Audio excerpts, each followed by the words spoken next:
Amada iglesia, muy buenos días. Señor, les continúe bendiciendo grandemente. Es bueno estar en casa. Bendito sea el Señor. Vamos a orar, hermanos. Glorioso Dios y Padre, que estás en los cielos, en esta mañana preciosa que tú nos has regalado, te damos gracias, porque tus misericordias, Señor, son nuevas cada mañana, y no solo eso, sino que también nos permites que podamos exaltar tu santo y bendito nombre, Señor. Permítenos que hoy en tu día nuestros corazones se regocijen, Señor, adorándote, alabándote, cantando himnos a tu nombre. Pero también, Señor, nuestros corazones se regocijen y se deleiten escuchando tu palabra. Que sea, Señor, tu palabra instruyéndonos, ayudándonos, oh Señor, a conocerte más, para poder, Señor, adorarte mejor y servirte mejor. Por favor, yo te ruego y te imploro que seas tomando a este vaso de barro imperfecto para que pueda transmitir tu palabra, que tu palabra llegue a los corazones de mis hermanos, de tu pueblo, con poder, para que podamos, Señor, poderte seguir adorando y sirviendo. Por favor, Padre, que tu Santo Espíritu sea siempre guiándonos. En el nombre de Jesús te lo imploramos. Amén y amén. Bueno, amados hermanos, como es costumbre, nosotros estamos intercalando las series de escuelas dominicales, ¿cierto? Acabamos de terminar una serie sobre teología sistemática, puntualmente el tema del libre albedrío. Ahorita vamos a intercalarla con una serie de teología bíblica. Recuerden que el último libro que estudiamos fue el libro de Éxodo. A partir de hoy vamos a empezar una serie en el libro de Levítico, Dios mediante, para que podamos estar estudiando este libro y adentrarnos en lo maravilloso que es. Sé que muchos de nosotros cuando nos hablan de Levítico, a veces lo vemos como un libro demasiado complejo, con demasiadas instrucciones, y cuando veamos números, pues también, y etcétera, etcétera, etcétera. Pero todo el consejo de Dios, hermanos, es necesario estudiarlo y también todos nosotros estamos llamados a hacerlo. Debemos estudiar todo el consejo de Dios. Así que en la mañana de hoy vamos a empezar estudiando el libro de Levítico. Para ello quiero que me acompañen al primer capítulo, versículo 1, y se ponga sobre sus pies para que de esa manera reverenciemos la bendita palabra del Señor. Levítico capítulo 1, versículo 1.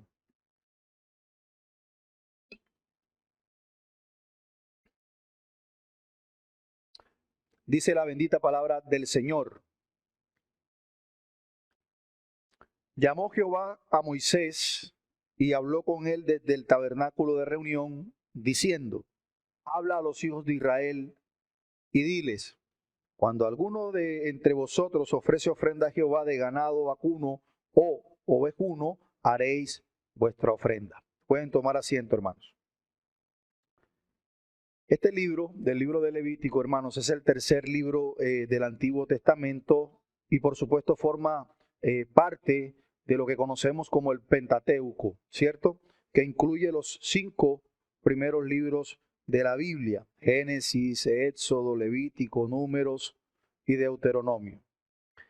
Hermanos, este libro es una pieza fundamental en la revelación que Dios dio al pueblo de Israel y tiene un lugar importante en la historia y en la teología bíblica. Para comprender el libro, ¿cierto? Es crucial de pronto situarnos un poco en el contexto histórico.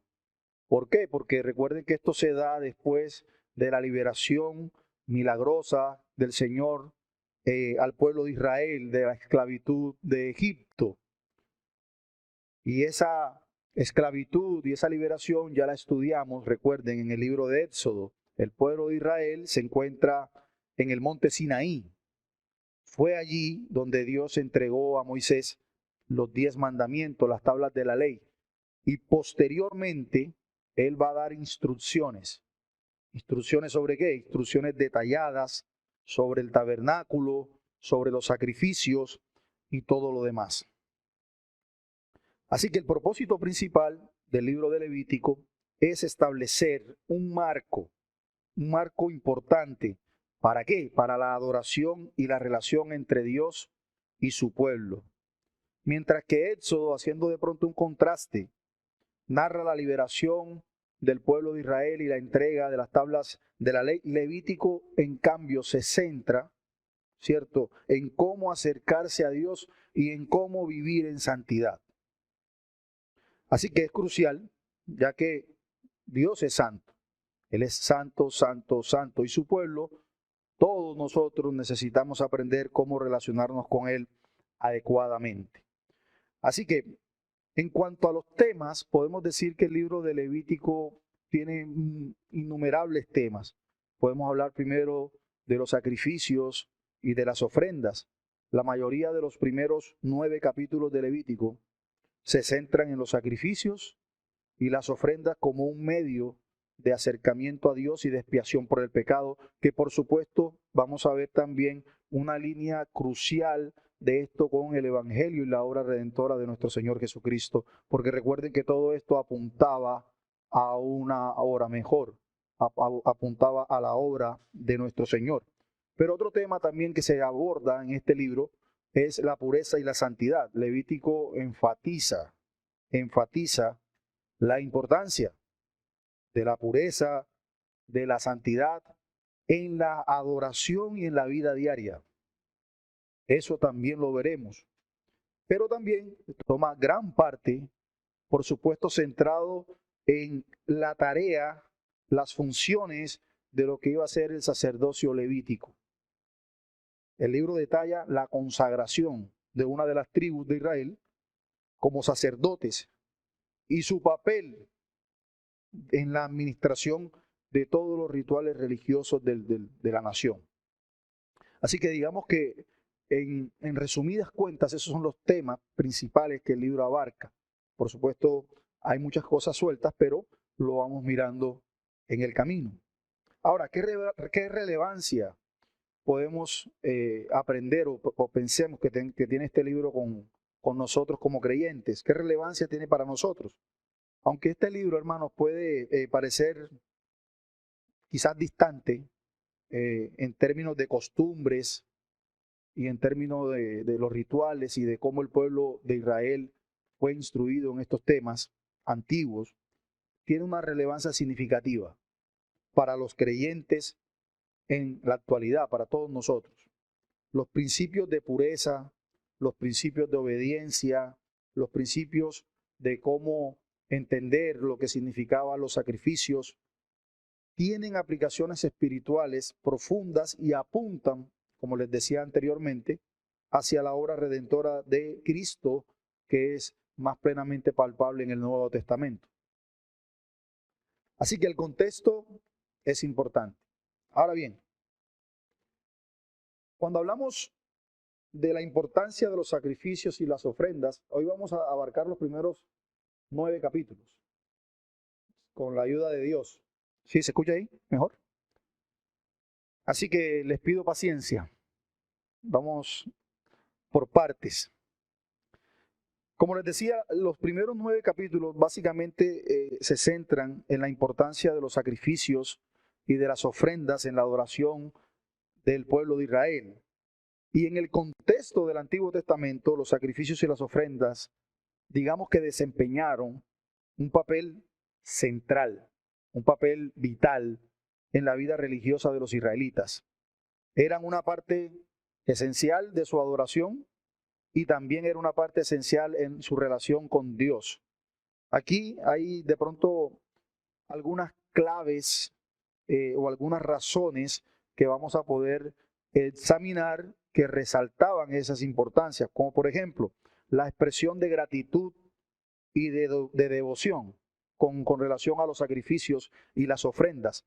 Eran una forma, el pueblo de Israel con las ofrendas y con los sacrificios, era para ellos una forma tangible de expresar gratitud y devoción a Dios, Para ellos eso era importante. A través de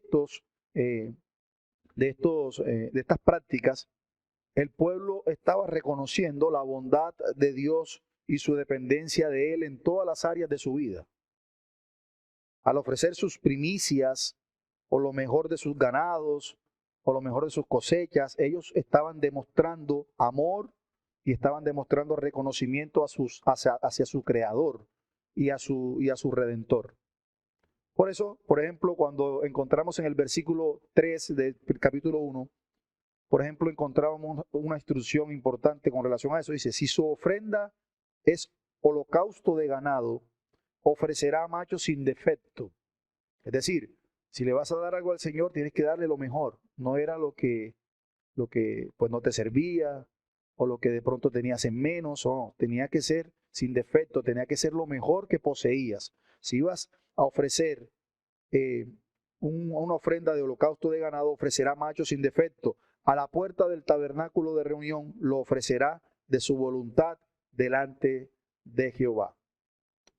Otro tema también, otra importancia en la relevancia de los sacrificios y las ofrendas, por supuesto, y yo pienso que es el más central, tiene que ver con la expiación del pecado. La expiación del pecado. Los sacrificios también tenían un propósito de expiación. Cuando alguien pecaba o se alejaba de los mandamientos de Dios, ellos podían acudir al altar con una ofrenda específica, por supuesto, para buscar el perdón de Dios. Y esta práctica simbolizaba la necesidad de un sacrificio mayor. ¿Para qué? Para poder cubrir los pecados y reconciliarse con Dios. Por eso les decía que estudiando este libro nosotros enmarcamos y valoramos mucho más lo que hizo nuestro Señor Jesucristo por nosotros. Así que la expiación también era importante dentro de la estructura de los sacrificios y las ofrendas. Pero también, como les decía, el fomento de la pureza y la santidad.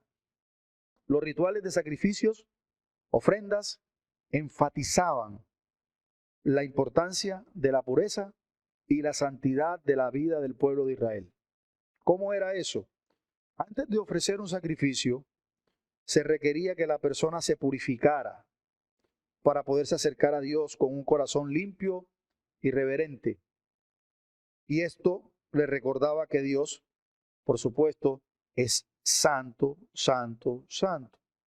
Le recordaba, no puedo acercarme al Dios 3 veces santo sin antes haber hecho lo indicado, sin antes buscar la pureza y la santidad. Esto, hermanos, todo el tiempo le recordaba que Dios es santo y que debían aproximarse a Él de la manera correcta, de la manera adecuada. Pero también el tema de sacrificios y ofrendas nos da una instrucción en la teología. ¿Por qué? ¿Por qué? Porque sirvieron de alguna forma como una enseñanza teológica. A través de estos rituales, los israelitas aprendían acerca de la gracia de Dios, la necesidad de la redención y, por supuesto, la promesa de un Salvador que a futuro ellos esperarían. Así que los sacrificios prefiguraban el sacrificio final de Jesucristo en la cruz del Calvario, que proporcionaría una redención, ahora sí, completa, una redención completa y la expiación definitiva de los pecados. Y todo esto también lo que lograba dentro de la sociedad israelita, dentro del pueblo de Israel, era un fortalecimiento de la comunidad. Ellos se fortalecían con esto. Era un aspecto comunitario, porque al realizar estos actos juntos como pueblo, los israelitas fortalecían su identidad como la comunidad o como el pueblo elegido de Dios y reforzaban siempre los lazos entre sus miembros. Así que la adoración corporativa, porque así debemos verla, ¿cierto? Y la participación de estos rituales eran para ellos momentos importantes de una unión espiritual y también como comunidad. Otro importante aspecto, el cumplimiento de la ley de Dios. Los sacrificios y las ofrendas eran una respuesta. ¿A qué? A ser obedientes a la ley de Dios. Dios había instituido estos rituales como parte de su pacto con Israel. Y su observancia era una muestra de obediencia a sus mandamientos. Todas estas leyes ceremoniales, recuerden, las leyes ceremoniales no están vigentes hoy para nosotros, ni tampoco las leyes civiles. La única ley vigente para nosotros es la ley moral de Dios, y es importante hacer la aclaración. Sin embargo, no significa que todas estas leyes ceremoniales ya no nos sirvan de nada. Hay principios importantes que podemos extraer para nosotros hoy. Así que eso es como preámbulo. Ahora bien, vamos a adentrarnos en el capítulo 1 de Levítico. Y el capítulo 1 de Levítico expresa sobre todo los sacrificios como un medio de acercarse a Dios. Este capítulo 1, por supuesto, comienza el libro y establece una base fundamental para la comprensión de esos sacrificios en el contexto de la adoración en el Antiguo Testamento. Este capítulo presenta el concepto de los sacrificios como un medio por el cual el pueblo de Israel podía y debía acercarse a Dios y buscar su favor. Por ejemplo, ellos lo hacían con una voluntariedad y una devoción. Fíjense que este primer capítulo empieza enfatizando que estos sacrificios debían ser ofrecidos de manera voluntaria,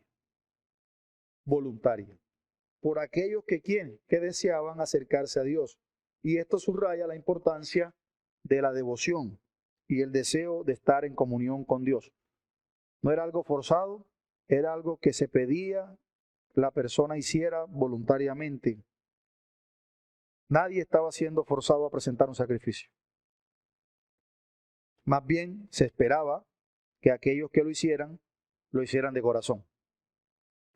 Ahora, los diferentes tipos de sacrificios en el capítulo 1 detalla principalmente el holocausto, por ejemplo, también conocido como el sacrificio de quemar completamente la carne.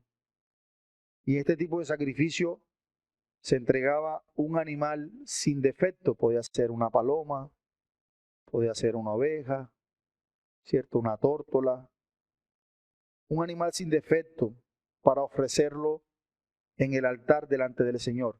Y todo el animal era quemado, todo, como ofrenda.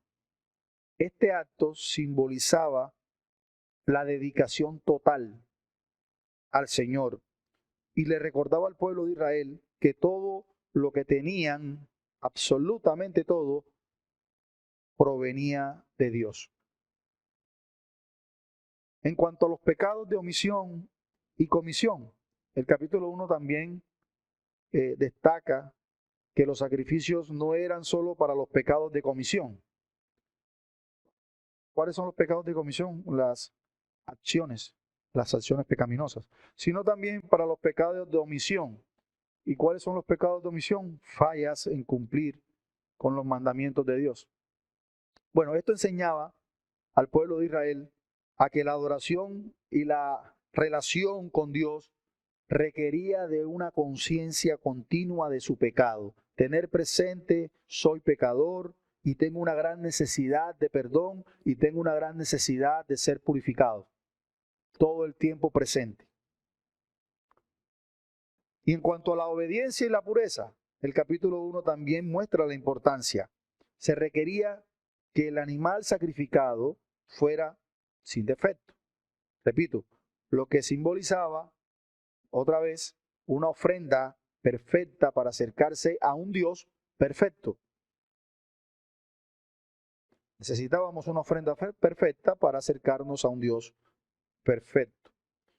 Además, el sacerdote que realizaba el sacrificio debía hacerlo siguiendo cuidadosamente todas las instrucciones que más adelante también observaremos, porque el sacerdote tenía unas instrucciones muy detalladas, muy claras, lo que resaltaba la importancia de la obediencia y el respeto por las normas del Señor.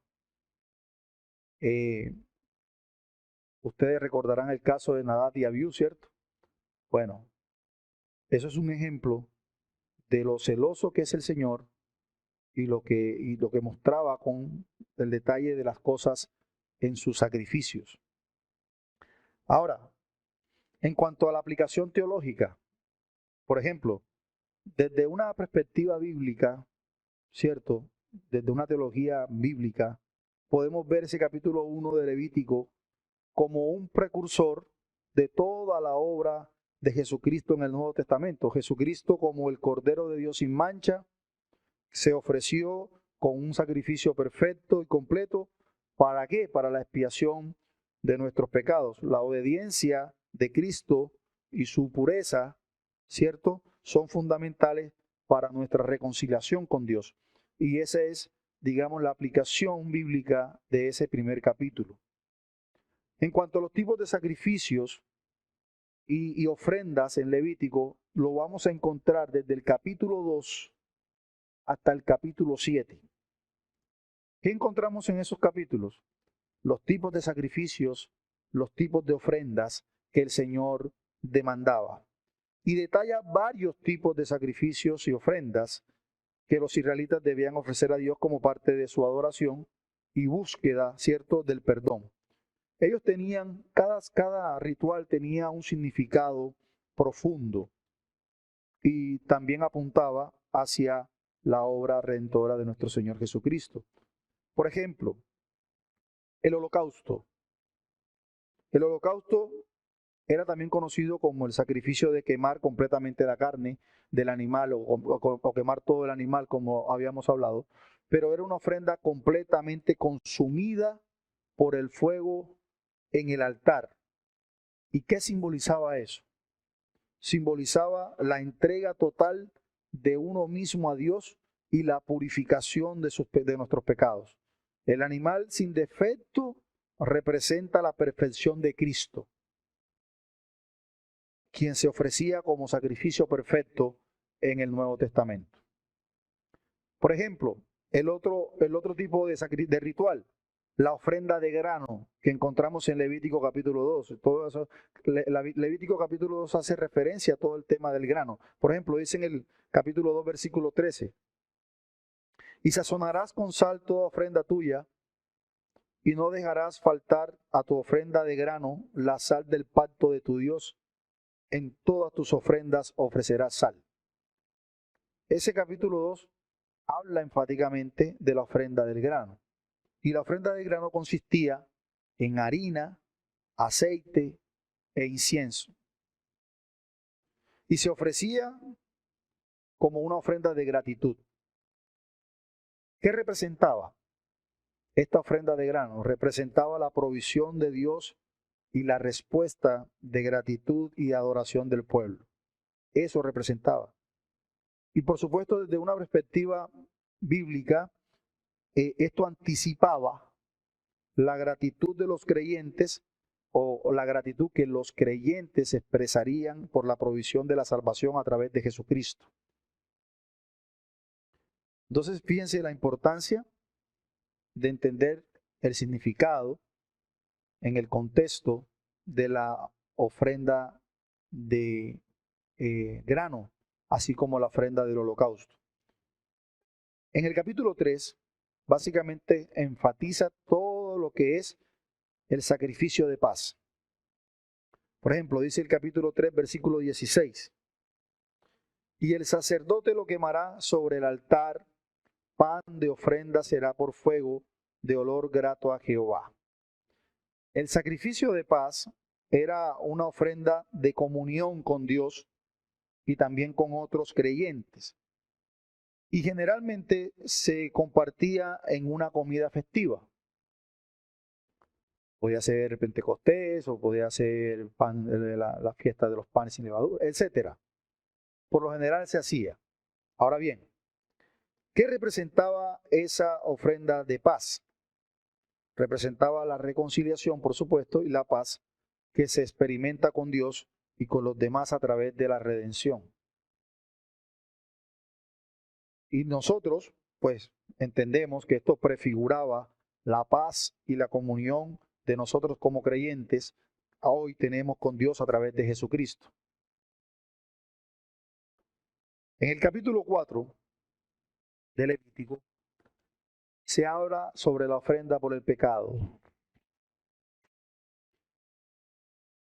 Dice el capítulo 4, versículo 27, léalo conmigo un momento. Levítico capítulo 4, versículo 27 y 28.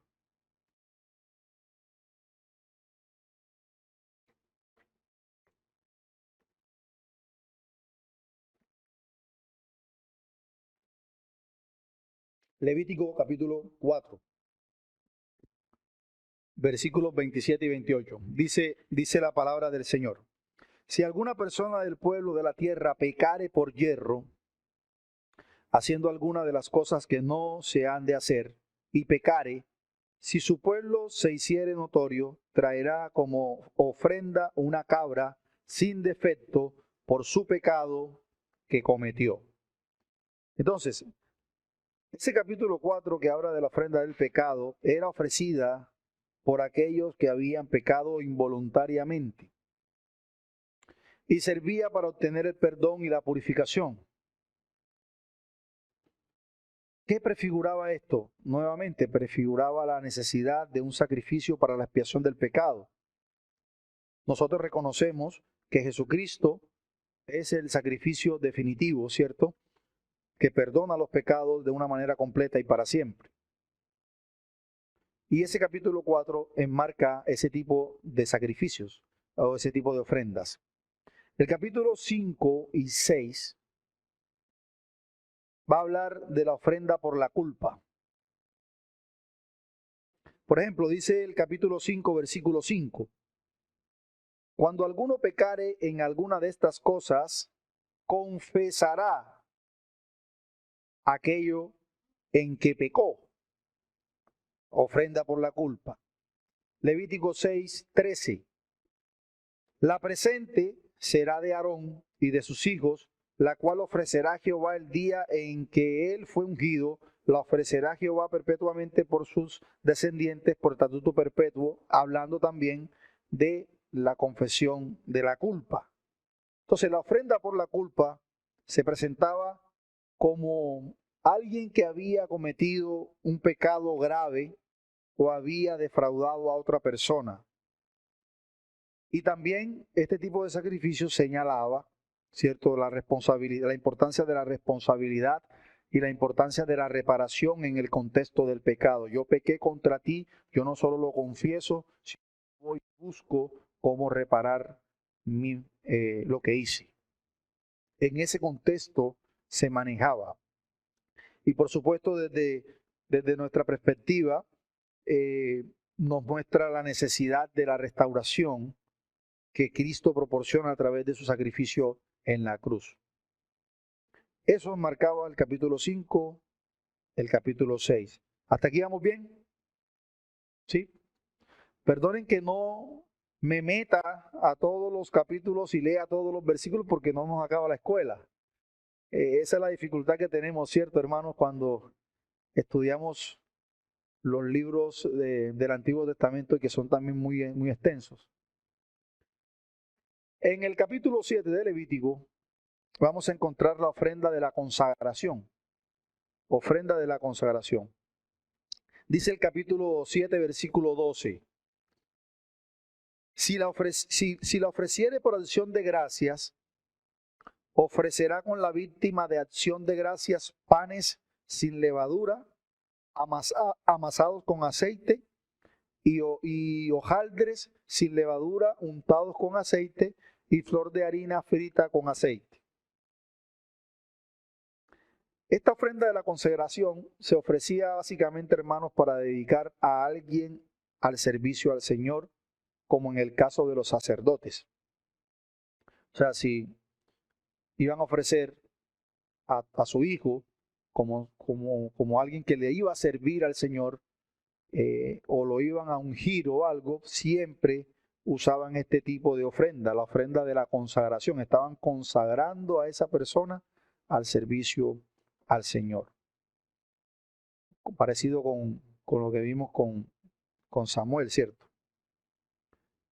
Y esta ofrenda anticipaba la consagración y el llamado de los creyentes para servir a Dios a través de nuestro Señor Jesucristo, quien es el sumo sacerdote perfecto, que nos consagra para ser sacerdotes de su reino. Por eso es importante destacar que todos estos sacrificios y ofrendas, hermanos, apuntaban hacia Cristo, apuntaban hacia la obra redentora de nuestro Señor. Cristo es visto, recuerden, como el sacrificio perfecto y completo que cumple con todas las demandas de la ley y proporciona, por supuesto, redención, proporciona expiación completa para siempre de todos nuestros pecados. Y nosotros entendemos que Cristo cumple con todas estas promesas y prefiguraciones que encontramos en este libro de Levítico, y que nuestra salvación y comunión con Dios, por supuesto, se basan en esa obra de nuestro Señor en la cruz. Ahora bien, capítulo 8. Capítulo 8. El capítulo 8 nos va a hablar de la consagración de los sacerdotes. Recuerden, el Señor de las 12 tribus de Israel escoge a la tribu de Leví para consagrarlos al sacerdocio. En el capítulo 8, versículo 35, encontramos: estaréis pues día y noche a la puerta del tabernáculo de reunión, guardando la ordenanza de Jehová para que no muráis, porque así me ha sido mandado. Este capítulo 8 va a narrar, hermanos, la ceremonia de consagración de Aarón y sus hijos como sacerdotes en Israel. Y esa ceremonia marcó un momento crucial en toda la vida religiosa de ese pueblo. En toda esa vida estableció a los sacerdotes como mediadores entre el pueblo y Dios en el sistema de sacrificios y ofrendas. En ese momento se establece quién iba a ser, quién iba a mediar. Ustedes mediarán entre el pueblo y Dios. Ustedes serán sacerdotes entre el pueblo y Dios. Ahora bien, puntos claves de esos ritos de consagración. Moisés realizó una serie de ritos específicos que incluían, por ejemplo, levantamiento, vestimenta especial, una unción de aceite sagrado y la presentación de una ofrenda de sacrificios. O sea, cada uno de estos rituales tenía un significado profundo. Por ejemplo, el levantamiento. El levantamiento simbolizaba la purificación y la separación de los sacerdotes para un servicio santo ante Dios. Los sacerdotes debían estar limpios de pecado para representar al pueblo ante Dios. Muchos de ellos que no cumplían con estas especificaciones, hermanos, incluso morían dentro del lugar santísimo.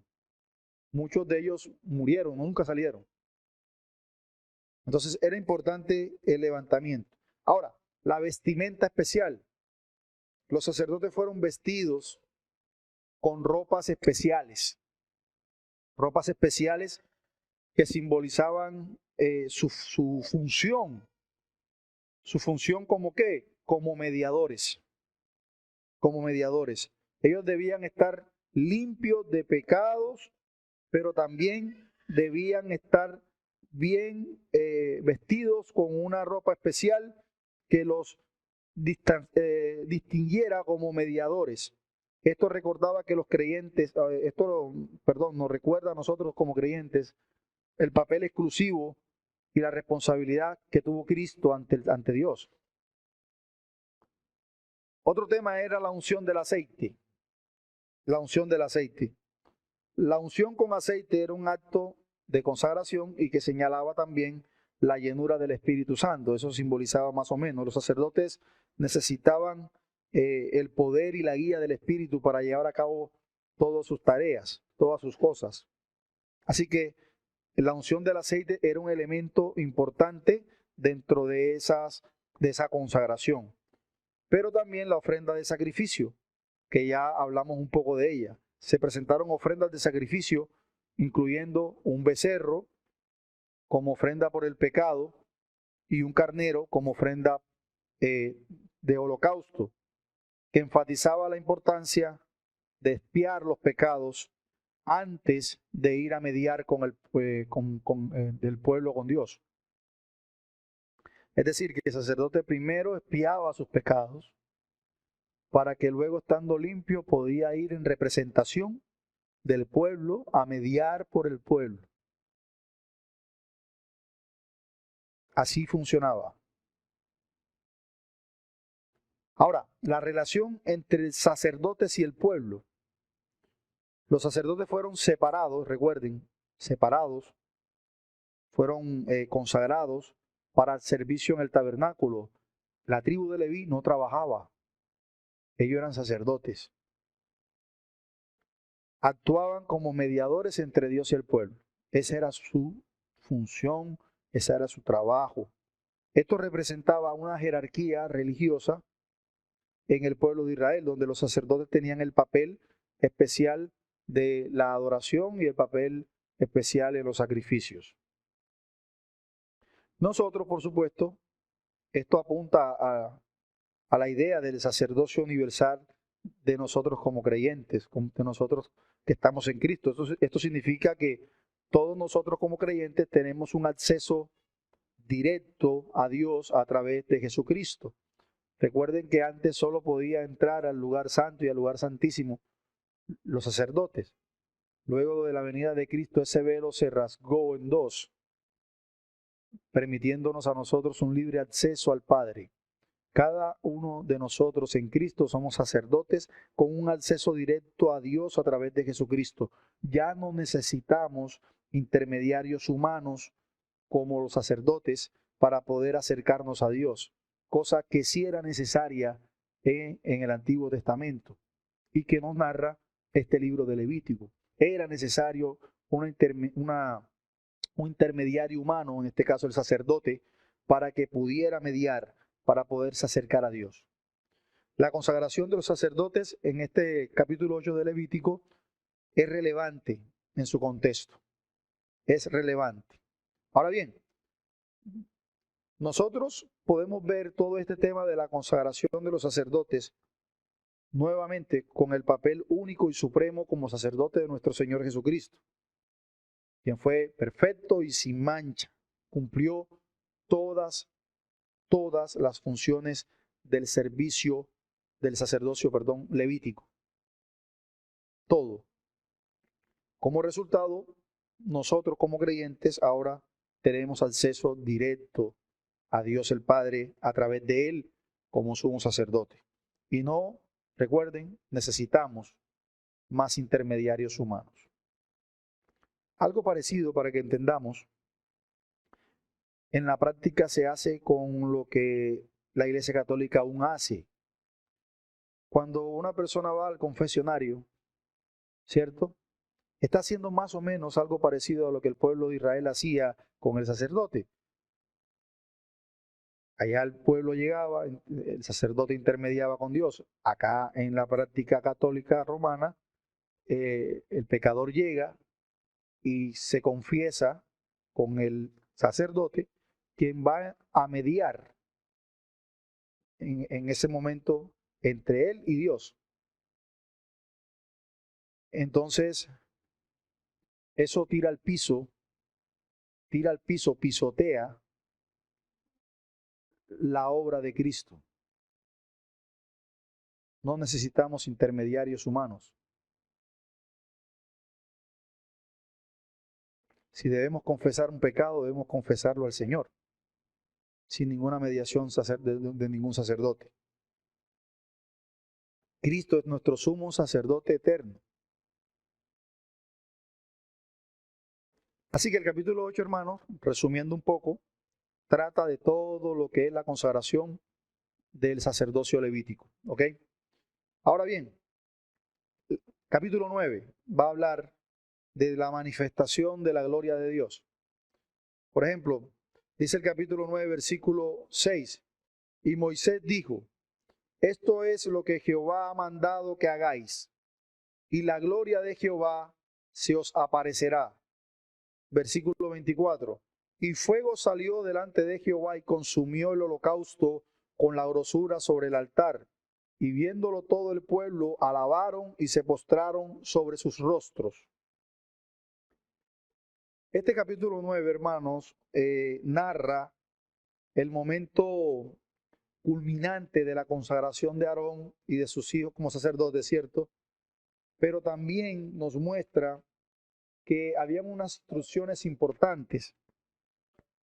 Estos sacerdotes iban a llegar o iban a observar con detalle cada instrucción que les fue impartida para realizar los sacrificios y las ofrendas.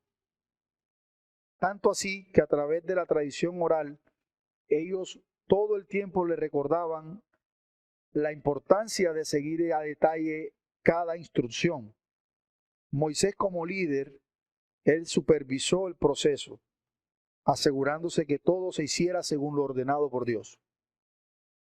Y la manifestación de la gloria de Dios era que después que los sacerdotes completaron sus deberes, se produjo un momento asombroso, un momento glorioso, donde la gloria de Dios se manifestó de manera visible y de manera poderosa ante todo el pueblo. ¿Y cómo lo hizo? Un fuego descendió del cielo y consumió el holocausto y la ofrenda que estaba en el altar.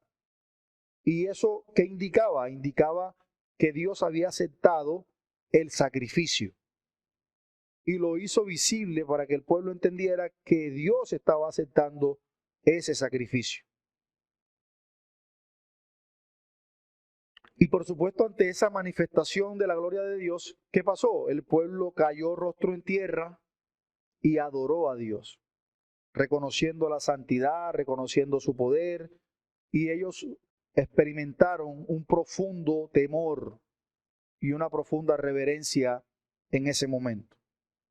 Así que la importancia de la obediencia en la adoración y en la manifestación de la gloria de Dios que vemos en ese capítulo 9 de Levítico, nos recuerda la necesidad a nosotros de obedecer a Dios en cada aspecto de nuestras vidas. Como creyentes siempre debemos buscar el glorificarle a través de nuestro Señor Jesucristo siendo obedientes. Nosotros, desde una perspectiva, digamos, reformada, por decirlo de esa manera, pues vamos a hacerlo bíblico. Reconocemos, por supuesto, que la obediencia de Dios no es una forma de ganar la salvación. Lo sabemos, estamos claros de eso, ¿cierto? Sino una respuesta de amor y gratitud por su gracia.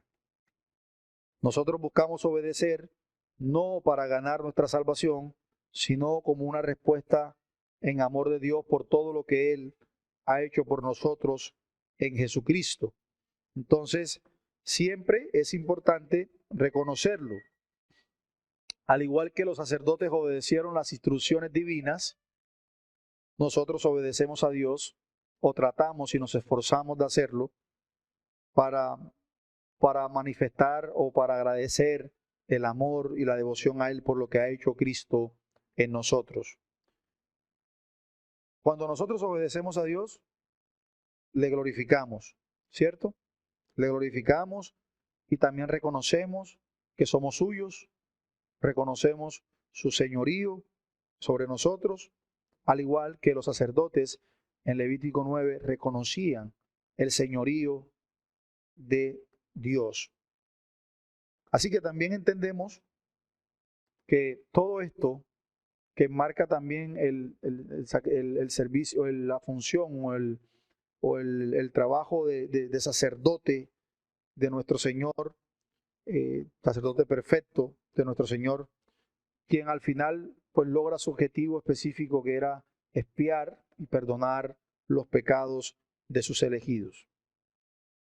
Ya para ir concluyendo, podemos decir que estos primeros 9 capítulos, hermanos, establecen una base sólida para la comprensión de la adoración y la santidad y la obediencia en el contexto del Antiguo Testamento.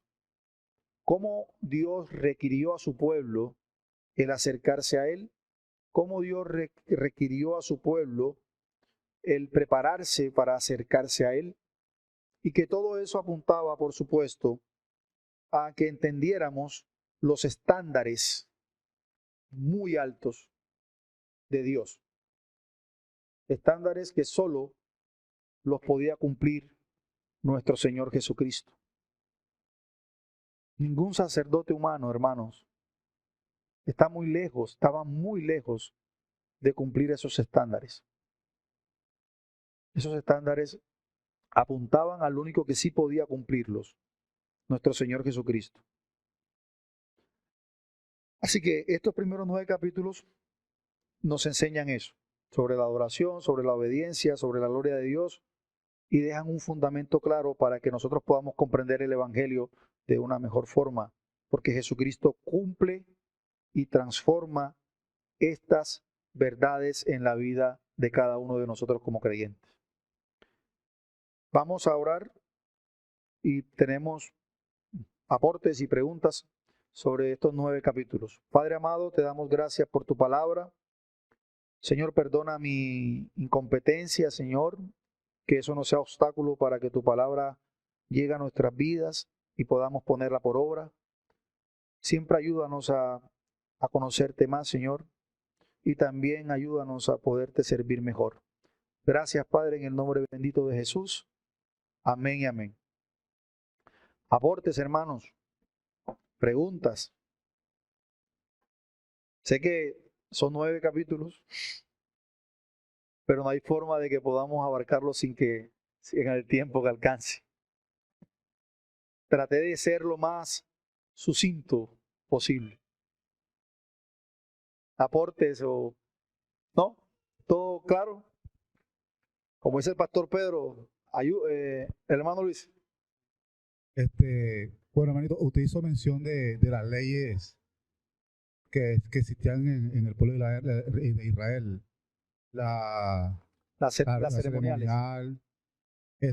Nosotros también se estudió lo que eran las leyes morales, los mandamientos, y están creo que las leyes sociales o comunitarias. Civiles. Civiles es la palabra, exactamente.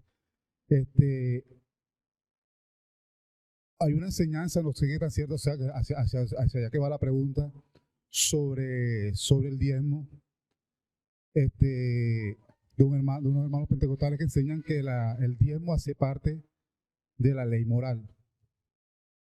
No sé qué tan cierto sea ese concepto y de qué manera nosotros podríamos como que no refutar, pero sí como que compartir con ellos en cualquier momento ese concepto que de pronto se tenga, qué aporte podríamos dar nosotros como creyentes sobre ese concepto. No. A la pregunta, que si el diezmo hace parte de la ley moral, absolutamente sí, no. Porque yo tengo entendido que lo que hace parte de la ley moral son los 10 mandamientos y en ningún momento como tal. No hay otro más, o sea, son 10 mandamientos claros que por supuesto son mandamientos negativos que también tienen unas implicaciones positivas. Ya creo que hemos hablado acá sobre el tema. Cada mandamiento de la ley moral de Dios en su forma negativa también tiene una forma positiva. Por ejemplo, el no matarás, que es una forma negativa del mandamiento, tiene una forma positiva que es preservarás la vida o cuidarás tu vida, etcétera. El no robarás, que es una forma negativa, también tiene una forma positiva que es respetarás el bien ajeno, etcétera. ¿Cierto? El diezmo hace parte de la ley ceremonial, las leyes ceremoniales. Y como conocemos el diezmo, y ya hemos hablado también, por supuesto, no se trata de un 10%, era mucho más, abarcaba casi un 33%, y también tenía especificaciones y por cuáles Dios las instituyó. Recuerden que adicional del sacerdocio levítico, los sacerdotes, ellos no trabajaban, Ellos tenían un papel importante, un trabajo importante que era el que ya mencionamos de todo el tema de la adoración y los sacrificios y la ofrenda y todo el tema religioso del pueblo de Israel, y ese era su trabajo. Por lo tanto, para poder subsistir, ellos tenían que recibir parte de las otras tribus, en este caso el diezmo. Ellos guardaban eso para su propio sostenimiento, ¿cierto? Y también en algunas formas para poder ayudar a los más desfavorecidos dentro del pueblo. Ahora va. Entonces, digamos que de esa manera se instituyó en esa forma el diezmo. Con relación a la vigencia, es un tema debatible, pero obviamente la escritura es clara y enfática. En el Nuevo Testamento nosotros encontramos a través de las cartas, que son por supuesto instrucciones para la vida práctica, no encontramos un establecimiento o una vigencia del diezmo.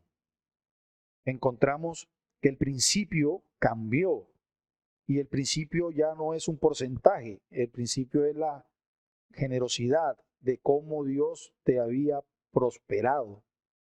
Si tú me mencionas a mí, ¿cómo puedo interpretar yo eso? Si Dios me prosperó, yo puedo dar hasta más de un 10, o sea, eso ya no es un porcentaje, es según el Señor te haya prosperado. Y ya no se habla de diezmo, sino se habla de ofrenda. Entonces, nuevamente a tu pregunta, ¿hace parte el diezmo de la ley moral? No. ¿Hace parte el diezmo de la ley ceremonial? Sí.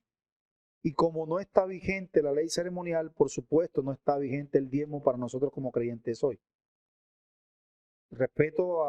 Obviamente respeto, pero no comparto todas las iglesias que aún insisten en que es vigente el diezmo. Y yo sé que de pronto muchos lo hacen de una manera desesperada por tratar de alentar al pueblo de Dios a que sea generoso para el sostenimiento de la iglesia, para el sostenimiento de los ministros, etcétera. Pero no encontramos un fundamento sólido bíblicamente hablando para la vigencia del diezmo. Pues sí, porque en parte donde ellos se apoyan de esa parte de la obligatoriedad del diezmo es en parte en eso, porque ellos se enfatizan de que hace parte de la ley moral y que la ley moral aún no ha caducado.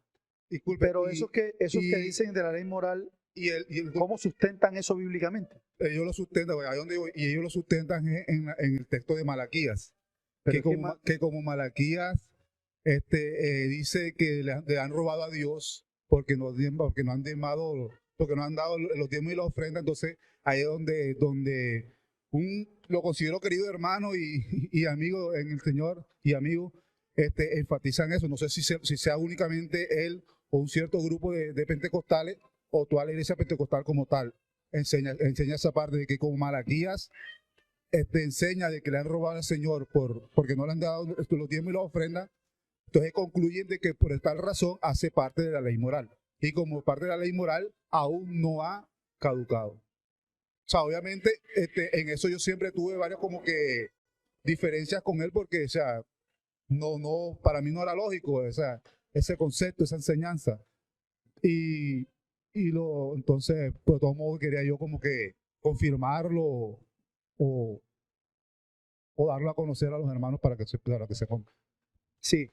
Bueno, yo creo que nosotros acá tenemos pendiente, ¿cierto, pastor?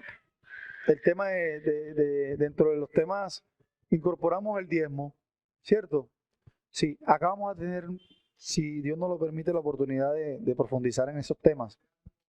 Sí, porque es un tema muy debatible, pero como te digo, hermano, desde el punto de vista bíblico, no encontramos un fundamento sólido para decir que el diezmo haga parte de la ley moral de Dios. O sea, no tiene, primera vez que yo escucho eso, honestamente. Yo hice parte de esa enseñanza. Sí. Entonces, te concluyo con esto. Entonces, él lo ve yo de pronto esta enseñanza que se empezó y es como la ley como tal que Dios nos dio, porque no solamente de una otra forma se la ha dado al pueblo de Israel específicamente, sino nos ha dado es que si aún no la practicamos, digamos que textualmente como está dada, sí nos da una enseñanza de lo que nuestro Señor Jesucristo hizo, el sacrificio que Él hizo por nosotros y la práctica de cómo debemos llevar nuestra devocional, nuestra vida para acercarnos al Señor, y lo que nosotros también como creyentes y como hijos del Señor damos como sacrificio para conocerlo, para entregarnos, para tener una devoción Pero, hacia Él, sin, o sea, obviamente que no es una forma, como digo, legalista o literal como está ahí, pero sí como que de devoción, de entrega al Señor en nuestras vidas. lamentablemente yo siempre veo un tanto desesperado, ¿no? A todos aquellos hermanos que buscan argumentos con base al diezmo y al dinero para tratar de justificar la relación con Dios. Todo lo resumen a eso, o sea, si yo no doy dinero, yo estoy mal con Dios. Si yo no doy dinero, pues yo tampoco prospero. Si yo no doy dinero, yo no hago tal cosa. Y también veo un tanto desesperado el argumento de tratar de meter el diezmo dentro de la ley moral de Dios. Es algo, sí, Porque, o sea, ponen ya como una obra el no diezmar como algo de condenación hacia nosotros. o sea que, sí, por eso nosotros hemos hablado siempre del tema de la generosidad. Nosotros estamos obligados a que de alguna forma seamos generosos y darle un poco a Dios de lo que Dios ya nos ha dado, o sea, devolverle un poco a Dios de lo que Dios ya nos ha dado. Pero de eso a mirarlo como parte, Hasta perder la salvación por no hacer. sí, es complejo, es complejo. Bueno, hermanos, no sé si alguien más tiene, el pastor Pedro, aportes o preguntas.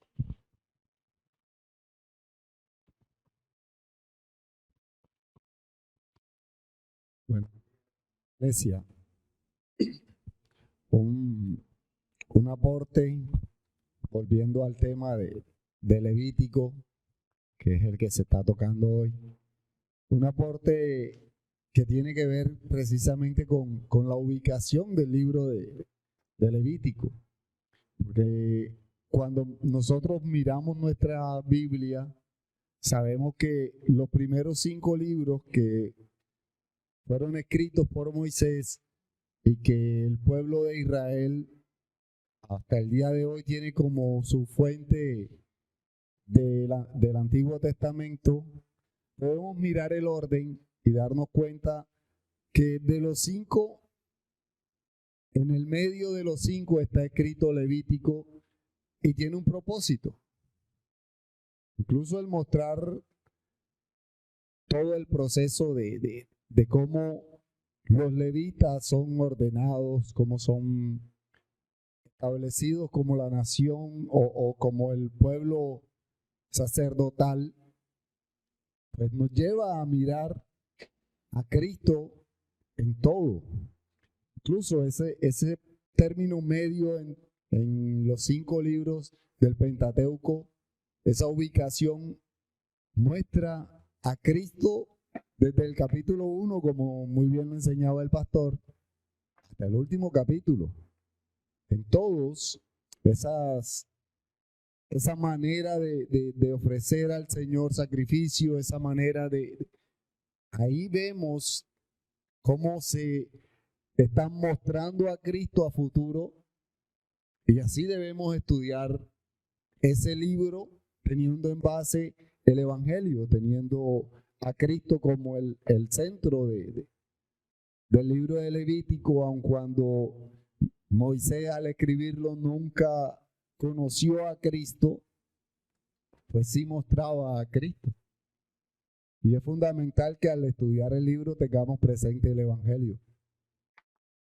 Nosotros sabemos que el propósito de estudiar esta serie de los libros es precisamente incentivar el estudio de los hermanos hacia la Escritura, y una recomendación más que un aporte es esa, que miremos en este libro de Levítico, siempre tengamos presente el Evangelio, porque es la revelación más clara en los 5 primeros libros de la Biblia. Aunque todos lo revelan, aquí es donde más se nota el Evangelio, aquí es donde más se ve. Y por eso está escrito en una parte intermedia entre la creación y el resto de la ley. Está ubicado con un propósito específico y es mostrar a Cristo como el centro de toda la escritura. Y en este libro de Levítico se nota. Vale. Ese era el aporte que quería hacer para animar a los hermanos a estudiar. Vale, Señor, gracias, bendiga. gracias, pastor.